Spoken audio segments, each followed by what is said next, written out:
Alright, hey everybody, how's it going? Today we're going to talk about that infamous interview between Charlamagne the God and Joseph Biden on the Breakfast Club the other day. Because it's pretty infamous and a lot of people talked about it, and without further ado, here we go. Thanks so much, that's really our time, I apologize. You can't do that to black media. I can't do that to white media and black media because my wife has to go on at 6 o'clock. Okay. Oh, I'm in trouble. Listen, you got to come see us when you come to New York, VP Biden. I will. It's a long way until November. We got more questions. You got more questions, but I tell you, if you have a problem figuring out whether you're for me or Trump, then you ain't black. It don't have nothing to do with Trump. It has to do with the fact I want something for my community. I would love to see Take a look at my record, man. I extended the voting rights 25 years. I have a record that is second to none. The NAACP's endorsed me every time I've run. Come on. Take a look at the record.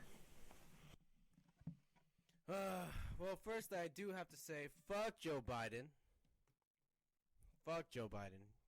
I'm sorry, but I hate this man. I don't even know if he's a lizard person, dude. He's not a person. He has no mind, no brains.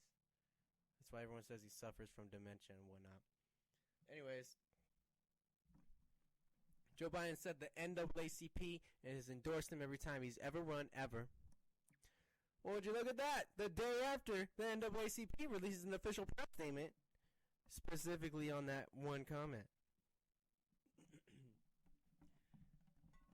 Alright, so Derek Johnson, president and CEO of the NAACP, made the following statement. It goes, yesterday, former Vice President Joe Biden made a comment about the NAACP's endorsement. We want to clarify that the NAACP is a nonpartisan organization and does not endorse candidates for political office at any level. Persons affiliated with the NAACP at the national, state, and local levels are free to make candidate endorsements in a personal capacity, but they do not reflect support by the NAACP as an organization. The NAACP has one mission, and that is fighting for and advancing our black communities towards an equitable reality. Our primary focus at this moment is to ensure that our communities that have been victims of domestic terrorism and disproportionately impacted by this pandemic have the opportunity to cast their powerful votes come November. There you have it. Just a day later. Pretty sure early in the morning too. And, sure, I'm not sure if John Lewis and Jim Clyburn are part of the NAACP, but I'm sure they're very closely affiliated due to their conflicting past. But man, I don't think a lot of people can even believe that Joe Biden won the support of those two men. And, I don't understand how Joe Biden really thinks that support from those two men equates to the support of the entire black community in America as a whole. Maybe he could. He's really dumb. Joe Biden is literally a moron and a racist and a misogynist because he touches women all the time and in public in very uncomfortable ways. Well, anyways, the first person to come to defend Joseph Biden was, of course, one of his black surrogates, Simone Sanders. Now, she took to Twitter pretty early in the morning the day after as well, 8 a.m. to be exact, and she says Vice President Biden spent his career fighting alongside and for the African American community. He won his party's nomination by earning every vote and meeting people where they are, and that's exactly what he tends to do this November. Let me tell you something. You know the people he met where they are? He met all those other presidential candidates who were running in the Democratic Party. All of them. Those are the people he met with. He didn't meet with no regular people. He did that cringy phone call with his contributors with Elizabeth Warren. Oh my God, that woman screams cringe. But Joe Biden lies all the time on national television in front of the public, and nobody ever fact checks him. He just indulges in his lies and just takes it as if it's a reality. Like, it's crazy.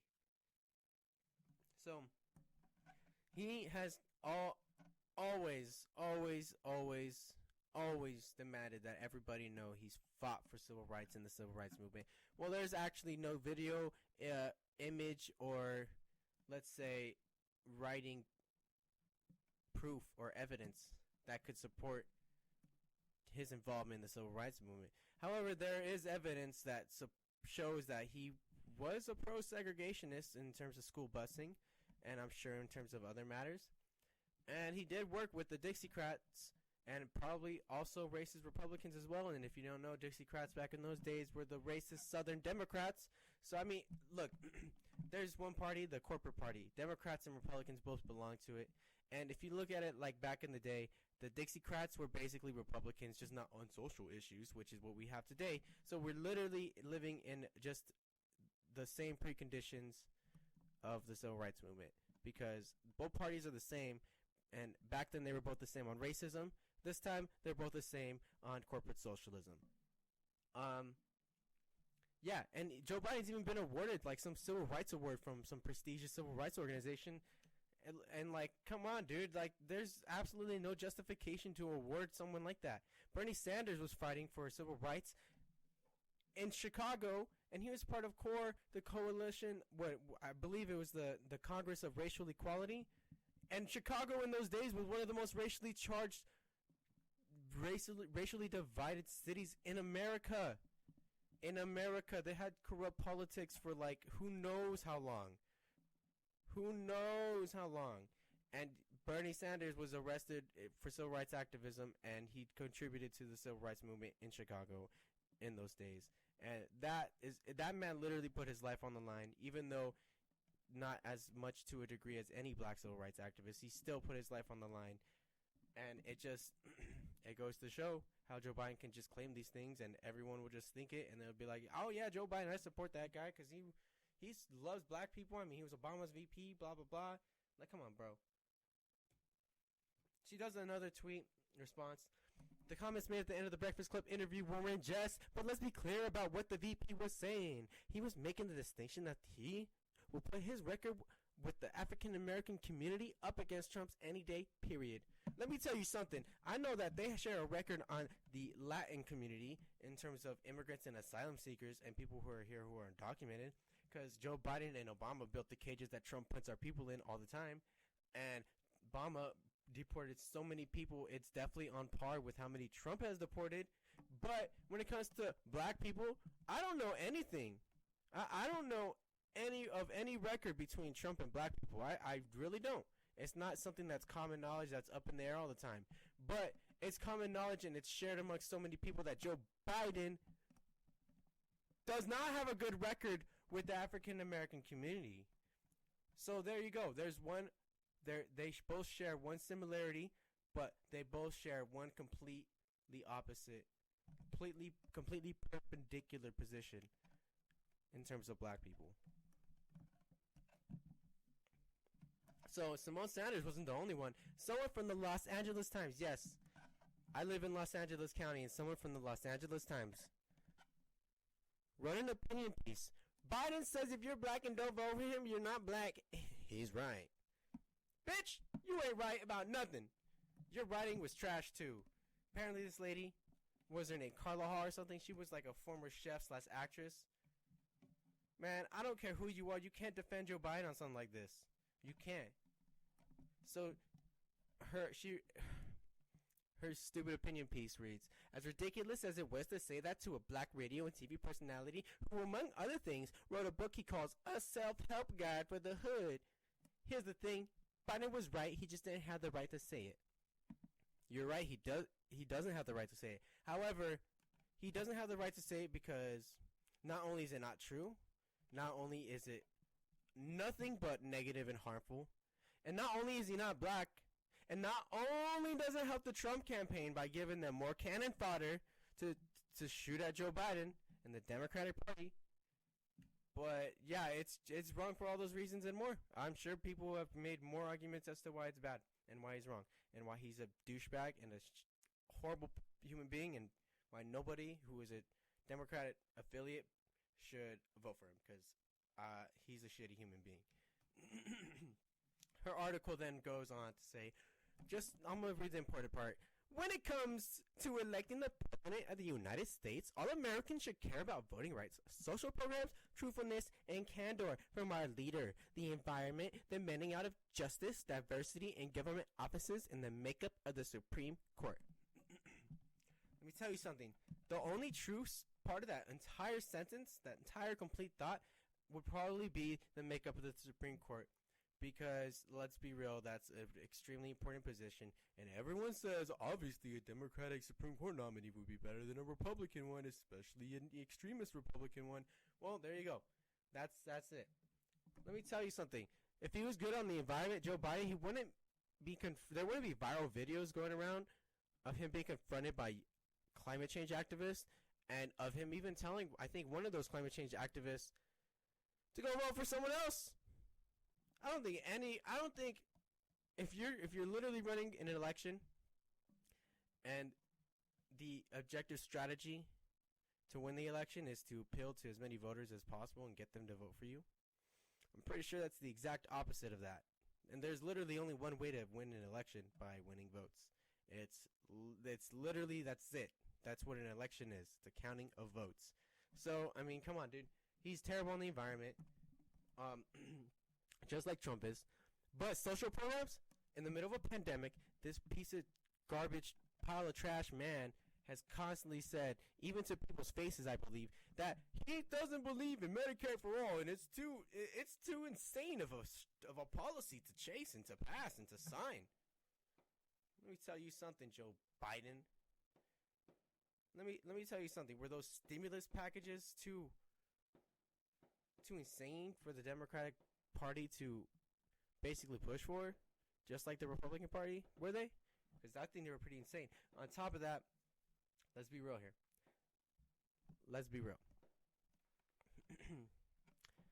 Joe Biden, if he cared about social programs, he never would have made a speech supporting his crime bill in 1994, saying that he acknowledges rehabilitation in prisons especially, but he literally said, screw rehabilitations, let's just lock them up anyways, and let's just keep them in jail for 2/3 of their sentences, even for something as small as marijuana possession.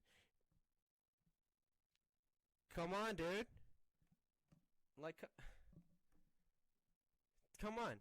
He doesn't, and the Democratic Party is basically throwing all their weight behind him, saying he is our man. He is the one man in America who can basically, we can concentrate all of our values into this man, Joe Biden. Well, how come the Democratic Party on their platform says that healthcare is a right, not a privilege, and the guy that they want to represent them across the entire nation says he believes that it is a privilege and that people should be able to afford it, but people shouldn't be able to have it as a human right? Let me tell you something, Joe Biden, supporting social programs. Shut up, Carla Hall. What is wrong with you? What is wrong with you? About voting rights? Oh my God, he worked with segregationists who were fighting against people fighting for voting rights. Come on! She continues, Biden and the Democratic Party are a better choice than Trump and the Republican Party. It's as simple and sometimes depressing as that. And not voting at all is dangerous and only has the possibility that Trump wins. Republicans vote, they don't stay home, even in a quarantine. Let me tell you something. Hardcore Democrats also vote, just like Republicans do. If you vote every year, every election cycle, and you love voting and you're a hardcore Democrat, you're going to vote no matter what. It's the independents who you need to vote for you, for your man, for your candidate. So let me tell you, if people aren't voting and you're losing, that just tells us one thing. Your candidate sucks. Your candidate is awful. Don't blame the independent people who refuse to vote for the lesser of two evils, because voting for evil is still evil. What is wrong with you? What is wrong with you? You're telling us that you're entitled to our vote because without it you can't win? Who's really the more evil one then? Is it you for trying to manipulate us? Or is it for Trump for subconsciously manipulating people because he's just an idiot and a comedian at the same time, and people will really, really love that? And the DNC, Hillary Clinton, propped him up with their media in the 2016 election cycle. Yeah, so Trump is a product literally of unease and unhappiness with the Obama and Biden both presidencies, yet as well as the manipulation by the DNC. It's literally a product of a combination of both. You can't tell me otherwise. You can't tell anyone otherwise. And well, we're not going to let you keep doing this because that's ridiculous. So then she goes on and says, Biden's willingness to speak outside the boundaries of political correctness is refreshing. Trump has been doing that for years. That is why people love him. However, I don't think I've ever heard him say something racist to black people. Sure, he said some pretty racist stuff towards people in South America, especially, and that's not political correctness, but that's not literally saying, oh, those people, they're not Latin Americans, just because they support Obama and not Trump. He's just saying they're evil. Well, Joe Biden, you're trying to say that you're one of the black people and that you can identify whether a black person is black or not. Trump's campaign is even making shirts, I'm pretty sure, already of that slogan saying, you ain't black, Joe Biden. Like, come on, bro. You can't win the race, Joe Biden. What is wrong with you? So when he yelled at a Detroit auto plant worker and refused to placate him on gun rights, I'm not taking your gun away at all. You need 100 rounds. I thought, fantastic. Finally, a candidate who stands up to the gun obsessed. Great. Who cares, bro? It's one issue. One issue. It's like 5% of the entire platform, and nobody knows his platform. So, yeah. Carla Hall's trash. Simone Sanders is trash. Joe Biden and his wife are trash. They're all trash. If you think about it, his wife cut him off 18 minutes into the interview. Interviews last 30 minutes, let's be real, at the minimum, especially on the Breakfast Club.